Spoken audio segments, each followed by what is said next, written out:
이 사업 실패하면 저 그만둘라 그랬습니다. 이게 100%니까 장거리 레이더 2 사업으로 보시면 되는데 지금 개발한 장거리 레이더의 거의 한 2배 중반이면 이제 배치되지 않을까?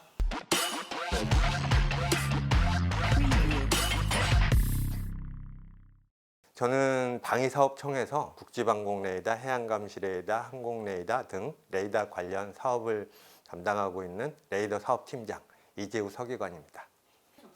네. 통상 이제 레이더라고 하면 물체에다가 전파를 쏴서 빛의 속도로 전파가 날아가거든요. 그러면 쏘고 들어오는 시간을 측정해서 그 물체가 얼마만큼 떨어져 있는지 어느 방향에 있는지를 측정하는 장비를 레이더라고 하거든요. 레이더를 구분해 보면 통상 5, 60km 정도 떨어진 물체를 탐지하는 것을 단거리 레이더라고 하고요.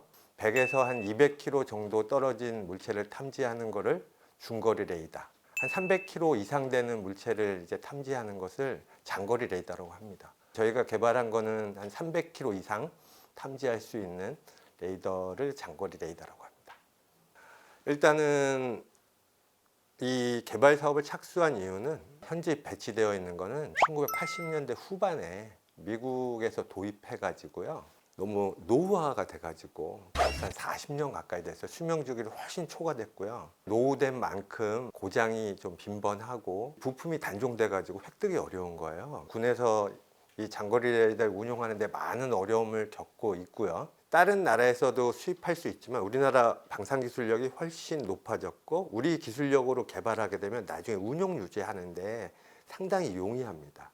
시험평가 과정을 이렇게 말씀드리면 핵심 구성품에 대한 뭐 수명 시험, 또 전자기 적합성 시험, 50도 이상 되는 환경에서 고온 시험, 영하 35도 이하에서의 저온 시험, 강풍, 강우 뭐 이런 다양한 환경에서 정상적으로 동작하는지에 대해서 이런 평가를 했고요. 우리 아군기인지 적군기인지를 이제 식별하는 걸 피하 식별 능력이라고 해요. 이 피하 식별 인증은 미국 국방부 소속의 인증기관이 직접 우리나라를 방문해서 실제 전투기를 띄워놓고 평가를 하거든요. 그런 평가까지 모두 거쳤고요. 발생 가능한 고장을 일부러 유발시키고 실제 이 정비 절차가 맞는지 다 시험 평가를 하게 됩니다.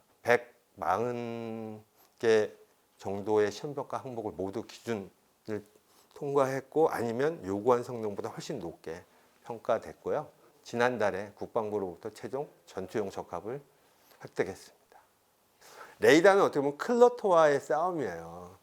쉽게 말씀드리면 레이더는 이렇게 빔을 쏴서 오는 것을 반사파를 측정을 해서 어디에 요 물체가 있네를 보는 건데 문제는 뭐냐면 빔을 쏘잖아요. 이 빔만 들어오는 게 아니에요. 옆에 있는 것도 맞고 또 맞고 오고 가까운 데도 맞고 먼 데도 맞고 뭐 반사파 기상 이런 거에 너무 많은 영향을 받는 게 레이더거든요. 실제 들어오는 신호 이외의 것을 클러터라고 하는데 너무 많아요. 이것과의 싸움이 어떻게 보면 레이더 기술이라고 볼 수 있거든요. 근데 우리나라 환경은 산이 많고요. 또 바다가 가깝고요. 도시 건물들이 많고. 근데 이런 환경을 극복할 수 있게 저희는 개발에 성공한 거고요. 현존하는 레이더, 장거리 레이더들과 비교해서 거의 최상급 클래스에 들어가는 레이더 성능을 보유하고 있다. 이렇게 생각하고 있습니다. 저희가 만든 장거리 레이더 시험 평가를 비행 테스트를 했어요. 실제 전투기를 띄워서 쭉 남쪽으로 날렸고요. 최대 탐지 거리를 훌쩍 넘겨서 계속 날렸고요. 인접국 방공식별 구역 때문에 더 이상 못 가고 이제 돌아왔는데 통상 레이더가 잡혔다 안 잡혔다 잡혔다 안 잡혔다 하는 거리를 이제 최대 탐지 거리로 잡아요. 근데 저희는 훌쩍 넘겨서 훨씬 먼 거리까지 돌아서 왔는데 탐지 확률이 100%였습니다. 그 모든 거를 100% 탐지한 걸 보는 순간 공군의 그 장거리 레이더를 수십 년 동안 운용하신 분들, 업체 관계자, 저 놀란 거죠. 와, 이렇게 성능이 나올 수가 있나? 이 정도 성능을 내는 레이더는 본 적이 없거든요. 거의 동급 최강 성능이라고 얘기하는 거죠.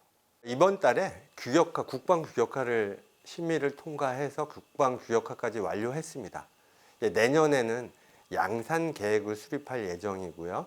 26년도가 되면 이제 업체와 양산 계약을 체결해서 순차적으로 노후된 이 장거리 레이더를 순차적으로 교체할 예정입니다.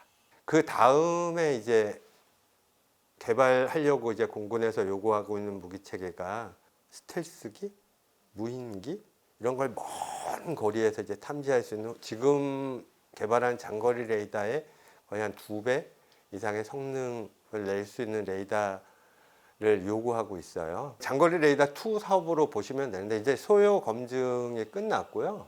이제 선행 연구, 군에서 이제 중기 소요 결정 이런 것들을 하면 이제 예산 반영해서 그 다음 단계를 이렇게 진행해야 되는, 그래도 상당히 많은 단계를 거쳤다 이렇게 보시면 될 것 같아요.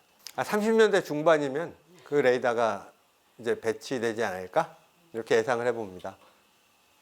장거리 레이더 개발 성공에 있어서 가장 큰 역할을 하셨다라고 저는 생각하는 부분은 개발 업체의 엔지니어 분들이 이 무기 체계를 성공시켜야 되겠다라는 어떻게 보면 높은 열정 그리고 우수한 기술력, 이게 어떻게 보면 가장 큰 성공의 요인이라고 저는 생각하고 있습니다.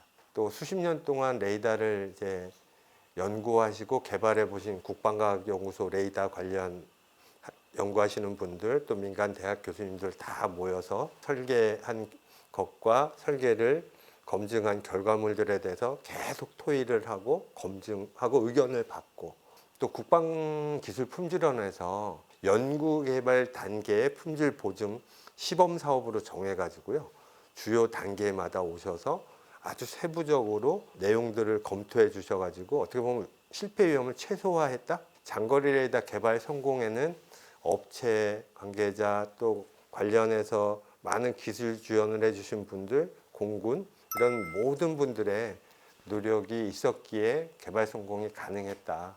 모든 분들한테 감사드립니다. 이런 말씀을 드리고 싶습니다.